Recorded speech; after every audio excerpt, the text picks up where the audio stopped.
अगर आपको भी खुशबू वाले फूल पसंद हैं तो इस भीनी भीनी खुशबू वाले मधुकामिनी को अपने गार्डन का हिस्सा ज़रूर बनाइए। इसे अपने घर में, बालकनी में, छत पे, कहीं भी आप इसे ज़रूर ग्रो करिए। यह बहुत ही खूबसूरत पौधा होता है देखने में भी, और इस गुच्छों में फूल देता है, और इसकी खुशबू तो इतनी बेहतरीन होती है कि आप इसे जहाँ लगा देंगे वह पूरा एरिया गमक उठेगा। आपको परफ्यूम रखने की या रूम फ्रेशनर छिड़कने की कहीं भी ज़रूरत नहीं पड़ेगी। बहुत ही खूबसूरत होता है इसका फूल, और इसकी खुशबू तो मैं आपको बता नहीं सकती। मैं कई सारे वीडियो आपसे शेयर भी कर चुकी हूँ। तो आज मैं इस पौधे के केयर के बारे में आपको बताऊंगी कि इस समय यानी कि जनवरी लास्ट या फरवरी का फर्स्ट वीक इसको सबसे बेहतरीन होता है इसको कुछ देने का। तो आज मैं आपको ये बताऊंगी कि इसके साथ मुझे क्या करना है, मैं क्या क्या इसके साथ इसको कौन कौन सी खुराकें दूंगी। ये सारी बातें आज के वीडियो में मैं शेयर करूंगी, और इसका मैं कटिंग कैसे करूंगी, और इसको बहुत अच्छा शेप भी दे दिया जाता है। जिस चीज़ का आप शेप देना चाहें दे सकते हैं, तो नहीं भी दें तो भी, अगर गोलाई में इसको काटें तो भी बहुत खूबसूरत लगेगा। तो ये सारी बातें आज के वीडियो में, चलिए शुरू करते हैं वीडियो। हेलो फ्रेंड्स, स्वागत है आपका हमारे चैनल पे। फ्रेंड्स चलिए सबसे पहले तो हम इसके गमले की मिट्टी को हटा लेते हैं। और मैं ये आपको बता दे रही हूँ कि कोई भी पौधा की अगर आप रिपार्ट करना चाहें तो इस समय आप रिपार्ट भी कर सकते हैं। अगर रिपार्ट नहीं करना चाहें, अगर बहुत ज़्यादा रूट्स उसमें ना रहें, तो आप इसकी मिट्टी को तो ज़रूर थोड़ा सा हटा लीजिए। ऊपरी परत की मिट्टी आपको हटाना बहुत ज़रूरी होता है, तभी आप इसको कुछ दे पाएंगे। तो उससे पहले जब आप मिट्टी हटाने को आपको हो, तो उससे 2-3 दिन पहले आप इसको पानी बिल्कुल मत दीजिए। देखिए जैसा कि आपको दिख रहा होगा एकदम भुरभुरी मिट्टी है, तो इसको हटा लेना बहुत ज़रूरी है। वैसे भी हम अपने गमले की मिट्टी को हमेशा जो है भुरभुरी ही रखते हैं, बहुत ही वेल ड्रेन मिट्टी हमारी रहती है। तो ये सारी बातें मैं शेयर करती हूँ कि मैं मिट्टी को बिना पैसा लगाए कैसे भुरभुरी करती हूँ। ना तो मैं कोकोपीट डालती हूँ, और ना ही मैं अधिक इसमें रेत वगैरह डालती हूँ, क्योंकि रेत में कोई भी पोषक तत्व नहीं होता है, सिर्फ मिट्टी को भुरभुरी बनाता है। तो मैं इसमें कुछ ऐसी चीज़ों को डालती हूँ जिससे मिट्टी भी भुरभुरी हो जाती है और इसको बहुत बेहतरीन खाद मिलता है। तो आप देखते रहिए इसको, आपको बहुत अच्छा रिजल्ट मिलेगा। अगर आप मधुकामिनी नहीं लगाए हैं तो ज़रूर लगाइए, अगर लगाए हैं तो उसका केयर इस समय इसी तरह से करिए, क्योंकि साल में इस मौसम में इसके साथ कुछ करना पड़ता है। तो देखिए सबसे पहले हम इसकी जितनी हो सकेगी हम मिट्टी हटाएंगे, क्योंकि हम इसको इस समय रिपार्ट नहीं करेंगे। रूट्स जो हैं हम थोड़ा बहुत काट उट भी लेंगे। रिपार्ट्स अगर हमको करना होगा तो हम बरसात में करेंगे, तो आपसे हम वीडियो शेयर करेंगे। देखिए ये सारे रूट्स हैं, हम इसको हटा ले रहे हैं। थोड़ा बहुत जितना हो सकेगा हम इसकी मिट्टी हटाकर फिर दूसरा काम इसके साथ हम करते हैं।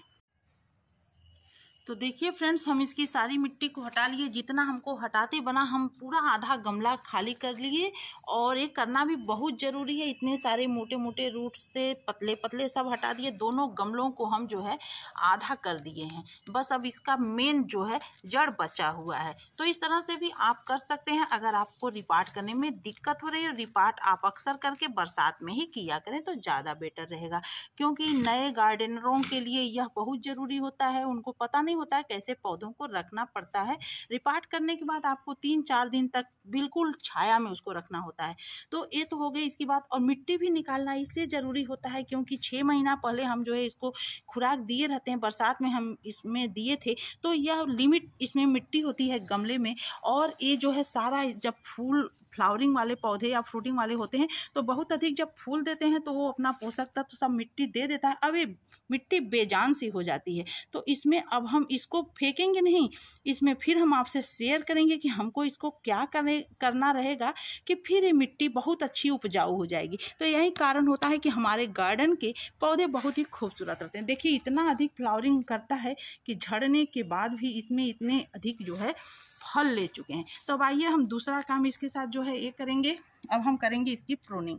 इसको हम एक आकार देंगे, गोल मटोल हम इसको छटाई करेंगे। तो देखिए सबसे पहले घना अगर पौधा हो जाए तो आपको ये करना है। तो सबसे पहले तो हम ऊपर के ब्रांच को हटाएंगे। देखिए जो यहाँ से 2 ठो गया है, इधर से कई सारे हैं, तो बिना मोह किए हम इसको यहाँ से हटा देंगे इस तरह से। ये सब जो ये है जो गांठें हैं ना, यहीं से फिर दूसरा निकल जाएगा। इस तरह से हम इसको हटा देंगे। तो इस समय हम अपने सारे पौधों की प्रूनिंग कर रहे हैं, कैसे किस पौधे को क्या भोजन चाहता है, ये सारी बातें हम शेयर कर रहे हैं हर डे हम आपसे वीडियो में। तो आप जो है ये नहीं कि एक ही चीज़ हर पौधे को नहीं दिया जाता है, हर व्यक्ति अलग अलग तरीके का होता है। जिस तरह से इंसान होते हैं उसी तरह से ये भी होते हैं, तो हर पौधे को अलग अलग केयर मांगता है। तो देखिए हम इसको भी एक शेप में काटेंगे इस तरह से, ताकि निकले जब इसमें से ब्रांच आए 3-3 4-4 तो एक शेप में पौधा हो जाए। तो इस तरह से देखिए, इसी तरह से हम इसकी सारी प्रूनिंग कर ले रहे हैं। तो देखिए फ्रेंड्स, हम इसकी सारी जो है प्रूनिंग कर दिए, एक अच्छे शेप में इसको हम कर दिए। अब जब भी ये निकलेगा इसका तो पूरा एक गोलाई में और बहुत खूबसूरत लगेगा पौधा, और जितने ब्रांच आएंगे वो सारा गुच्छों में फूल खिलेंगे। तो देखिए इस तरह से दोनों पौधों को हम अच्छे शेप में सारा कटाई कर दिए। तो अगर आप भी इस तरह से अपने पौधे को अच्छा शेप देंगे तो बहुत खूबसूरत लगेगा। चाहे कोई भी पौधा हो उसको अच्छा शेप दीजिए। अब आइए इसको हम खुराकें दे देते हैं दोनों को, क्या क्या हमको इस समय इन्हें देना है। तो देखिए सबसे पहले तो अगर आपके गमले की मिट्टी सूखी न रहे तो आप इसको एक दिन के लिए धूप जरूर छोड़ दीजिए। जैसे हम इसको सुबह में किए थे तो अब हम शाम को इसमें खुराकें दे रहे हैं। पूरा दिन पहले से मेरा सूखा हुआ था तो मैं पूरा दिन रात नहीं छोड़ी, सुबह की थी और शाम को अब मैं इसको जो है खाद दूंगी। तो देखिए क्या क्या देना है। हमारा 2 पौधा, तो 2 पौधे के हिसाब से हमें सारी चीज़ों को ले लिए हैं। तो इस समय इसको ये आप दिख रहा होगा, यह है मैग्नीशियम सल्फेट। हमारे कई सारे व्यूअर्स भाई बहन कहते हैं कि आप लिख कर दिया करिए। मैं कई बार बताती रहती हूँ, दिखाती भी रहती हूँ, फिर इसमें लिखने की क्या बात है। देखिए ये मैग्नीशियम सल्फेट है, यह जो है प्योर ऑर्गेनिक होता है और मार्केट में या ऑनलाइन आसानी से मिल जाता है। इस समय इसे पौधों को देना बहुत ज़रूरी है।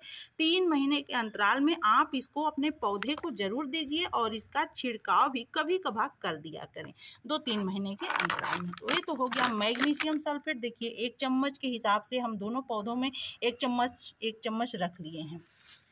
ये दूसरी चीज़ आपको सफ़ेद सफ़ेद दिख रही होगी, यह है फिटकरी। तो फिटकरी भी हमें देना ज़रूरी होता है पौधों के लिए। जैसा कि आपको दिख रहा होगा, ये छोटे छोटे में हम टुकड़े में कर लिए हैं, जैसे पानी पाएगा ये गल जाएगा। तो यह आधा चम्मच से भी कम है, 1/4 चम्मच ले लीजिए। अगर आपका 12 इंच का गमला है तो 10 या 12 इंच के गमले में आपको 1/4, उससे बड़ा है तो आप आधा चम्मच ले लीजिए। तो यह दोनों पौधों में हम 2 जगह रख लिए हैं। और ये तीसरी चीज़ देखिए, सबसे इम्पॉर्टेंट चीज़ है, ये कैल्शियम के लिए यह आसानी से मिल जाता है। पान वालों के यहाँ चूना है खाने वाला, 1 पैकेट से लेंगे तो आपको बहुत सारे पौधों के लिए हो जाएंगे। तो हम इतना एक गमले में इतना डालिए आप। देखिए मैं इतना डिटेल में आप लोगों को बताती हूँ, फिर भी आप लोग कहते हो कि आप लिख कर दीजिए, समझ में नहीं आया। तो देखिए इतना एक पौधे के हिसाब से, तो मैं दोनों पौधों में ये ले ली हूँ। अगर 10 बाई 12 का गमला है तो उसी गमले के हिसाब से आप ले लिया करें। अमूमन 12 इंच का गमला ही लोग रखते हैं, उससे बड़ा है तो आप थोड़ी मात्रा बढ़ा लीजिए, कम है तो कम कर दीजिए। अब ये है बड़ा चम्मच सीवीड। ये सीवीड भी ऑर्गेनिक होता है, समुद्री शैवाल से बना होता है। देखिए मैं आपको दिखा दे रही हूँ इसका पैकेट। इस तरह से यह मार्केट में आसानी से मिल जाता है और इसका लिक्विड भी आता है। लिक्विड थोड़ा महंगा आता है और उसको इस समय नहीं, इस समय आप इसको यहीं खा दीजिए। तो ये 50-60 रुपये में पैकेट्स आ जाते हैं, बहुत अच्छा होता है। इससे बहुत अच्छा जो है रिजल्ट मिलता है। तो जब आप मिट्टी में बदलाव करें तो इस खाद को ज़रूर डालें। तो यह समुद्री शैवाल से, इसका नाम सीवीड है। मैं कई बार हमेशा बताती हूँ, लोगों को समझ में नहीं आता। देखिए सीवीड, तो ये ले लीजिए, यह 1 बड़ा चम्मच। और इसके बाद इसमें ये ज़रूरी चीज़ें हैं। हम अब गर्मी के लिए इसको खुराक दे रहे हैं तो नीम खली नहीं डालेंगे, नीम खली थोड़ा ज़्यादा गर्म होता है। तो यह एक चम्मच के हिसाब से हल्दी पाउडर है, आप सभी के किचन में आराम से मिल जाएगा। तो यह एंटी फंगल का भी काम करेगा, फंगीसाइड का। और दूसरी चीज़, इसमें बहुत अच्छे आयरन होते हैं, मैग्नीशियम, पोटेशियम सब बहुत अच्छे होते हैं। तो ये दोनों पौधों के लिए 2 चम्मच। तो अब हम डाल दे रहे हैं पौधे में, और इसके बाद फिर तीसरी चौथी चीज़ भी आपको, तो यह पहले सबसे पहले आप हल्दी ही डाल दीजिए इस तरह से। मैं आपको एक ही पौधे में डाल करके दिखा रही हूँ। इस तरह से मैग्नीशियम सल्फेट, फिटकरी, सीवीड, चूना, बस किनारे किनारे गमले में आपको डालना है। इस तरह से अच्छे से चारों तरफ किनारे किनारे डाल दीजिए, बहुत अच्छा रिजल्ट मिलेगा इससे। देखिए अब हम इतना एक पौधे के लिए बचा लिए सब, अब उस वाले गमले में डालेंगे।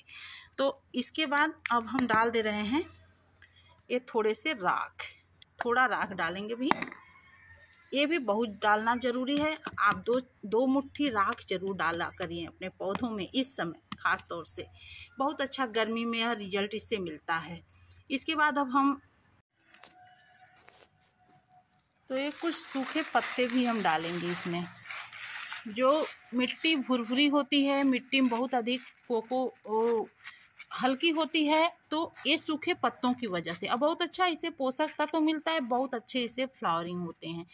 तो जो हम कह रहे थे कि कोकोपीट न डाल करके आप इस चीज़ का उपयोग करिए तो बहुत ही अच्छा। अगर आपके पास सूखे पत्ते मान लीजिए नहीं हैं तो अब से आप रखना शुरू कर दिया करें, और लीफ कंपोस्ट मार्केट में आसानी से मिल जाता है, तो वो भी आप ले लीजिए। मान लीजिए अगर आपके पास सूखे पत्ते नहीं हैं तो आप लीफ कंपोस्ट भी डाल दीजिए। तो जो हम कहते हैं कि हमारी मिट्टी इतनी भुरभुरी कैसे होती है और इतने अच्छे जो है रिजल्ट कैसे मिलते हैं, इन्हीं सबों से। तो ये देखिए ये सब इसी सब से जब सड़ेंगे तो मिट्टी बिल्कुल हल्की होगी। अब इसके बाद हम जो है इसमें बहुत ही इम्पॉर्टेंट चीज़ ये डालेंगे, ये सड़ी हुई गोबर की खाद। देखिए यह 1 साल पुरानी है, इसी एकदम बिल्कुल काली हो चुकी है। अगर इसमें स्मेल बिल्कुल नहीं है, यह सबसे बड़ी पहचान होती है। अगर आपको ये ना मिले तो आप वर्मी कंपोस्ट भी मार्केट में आसानी से मिल जाता है। तो आप ऑर्गेनिक अगर गार्डनिंग करिए तो ये सब चीज़ें ज़रूर डालिए और ऑर्गेनिक ही करिए, इससे बहुत अच्छा रिजल्ट मिलता है और बहुत कम खर्च में आप अच्छे खासे आपको गार्डन में बहुत अच्छे खासे फूल फल सब्जियां सब मिलेंगे। तो इस तरह से हम इसको डाल करके ये 4 मुट्ठी हम इसमें 4 मुट्ठी के हिसाब से हम ये सड़ी हुई गोबर की खाद डाल दे रहे हैं। ये गाय के गोबर की है, अगर आपको जो भी मिल जाए, नहीं मिले तो आप वर्मी कंपोस्ट सब कुछ डाल दीजिए जो भी आपको मिले। अगर इसमें से कुछ नहीं भी मिलते हैं तो कोई ज़रूरी नहीं है, आप कुछ चीज़ को न डालेंगे तो भी चलेगा। तो देखिए अब इस तरह से हम इसको ढक दे रहे हैं, लेकिन ये इसका परफेक्ट खुराक है। अगर आप ये दे देंगे तो आपको बार बार कुछ देने की ज़रूरत नहीं पड़ेगी। फिर एक आध बार हम इसमें जो लिक्विड फर्टिलाइज़र देंगे फ्लावरिंग होने के लिए, जब पत्ते वगैरह आ जाएंगे तब हम आपसे वीडियो शेयर करेंगे। देखिए ऊपरी परत की से इसी मिट्टी से हम इसको ऊपर से ढक दिए। तो ये हो गया इसका परफेक्ट खुराक। अब हम इसमें पानी डाल दे रहे हैं और गमले को आपको 2 इंच छोड़ना है जगह।